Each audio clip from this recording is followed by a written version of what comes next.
Assalamualaikum warahmatullahi wabarakatuh. Bismillahirrahmanirrahim. Kita lanjutkan lagi kajian kita. Pada video kali ini mengambil judul pengaruh konsumsi haram pada kesehatan oleh Ahmad Muhammad Joyo Sugito. Menyambung video yang lalu, bismillahirrahmanirrahim. Penonton video yang budiman, jadi dari ayat Quran dan uraian hadis yang telah disampaikan pada video yang lalu, disimpulkan bahwa makanan yang haram itu adalah yang pertama ditinjau dari materinya, yaitu berupa darah, daging babi, binatang bertaring, burung berkuku tajam, dan komer, termasuk di dalamnya narkotika atau yang sejenisnya, yang itu merupakan obat-obat terlarang. Yang kedua, dilihat dari kondisi materinya, yaitu bangkai yang mati tanpa disembelih, itu artinya tidak thoyyib dan itu adalah haram.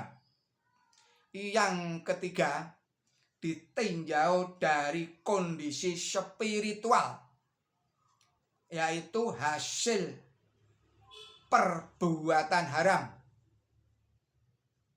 tidak disebut nama Allah atas penyembelihan binatang itu. Yang paling mudah diterangkan pengaruhnya yang jelek terhadap kesehatan adalah komer, termasuk narkotika dan sejenisnya, obat-obat terlarang itu. Alkohol ini sifatnya membius dan merusak sel-sel saraf dan sel-sel hati.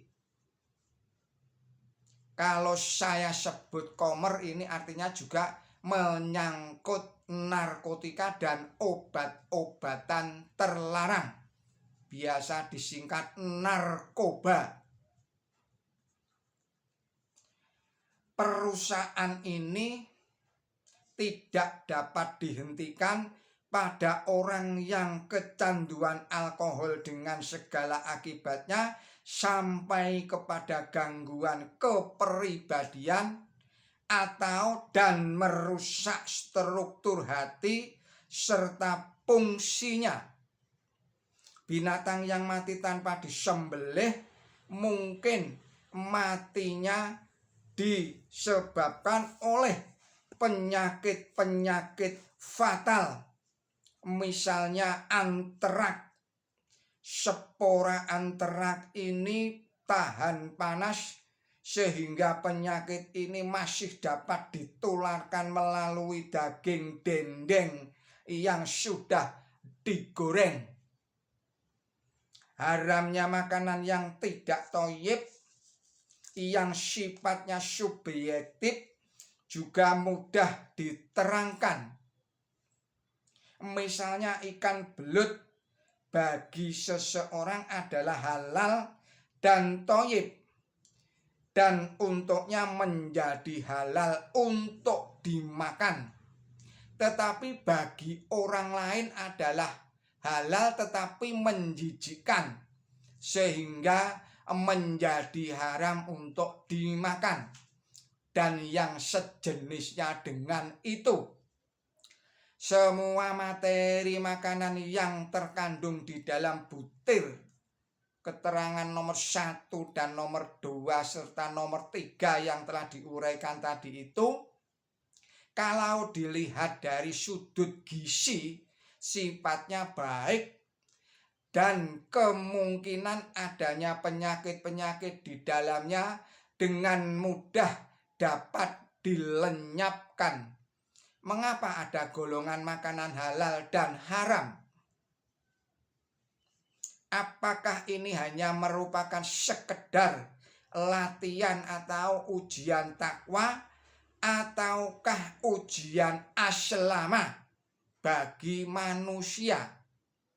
Dalam ilmu gizi dapat dipelajari bahwa berbagai makanan jelas mempunyai pengaruh pada kesehatan manusia dan prestasi manusia jasmani, termasuk di sini prestasi intelektual.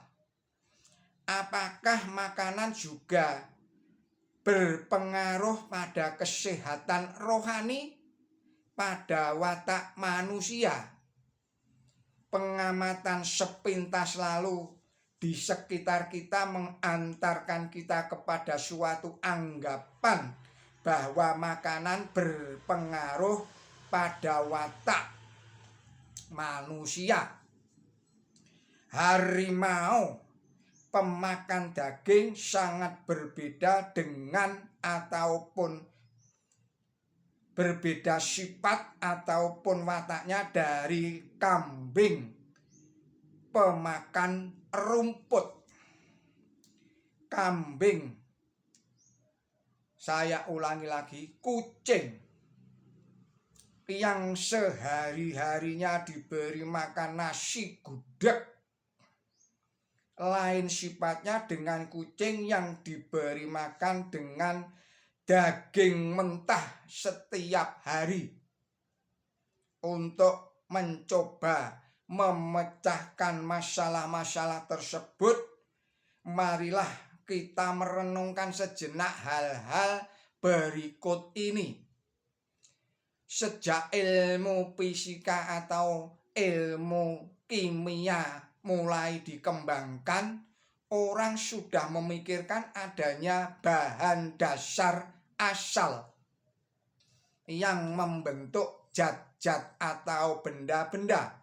Atas dasar inilah orang Arab yang kemudian diteruskan oleh orang Eropa sesudah masa Renaissance mencari cara-cara untuk membuat logam emas dari zat-zat yang lain. Usaha inilah yang pertama-tama mengembangkan ilmu kimia dengan pesat, walaupun pada waktu itu logam emas belum berhasil dibuat.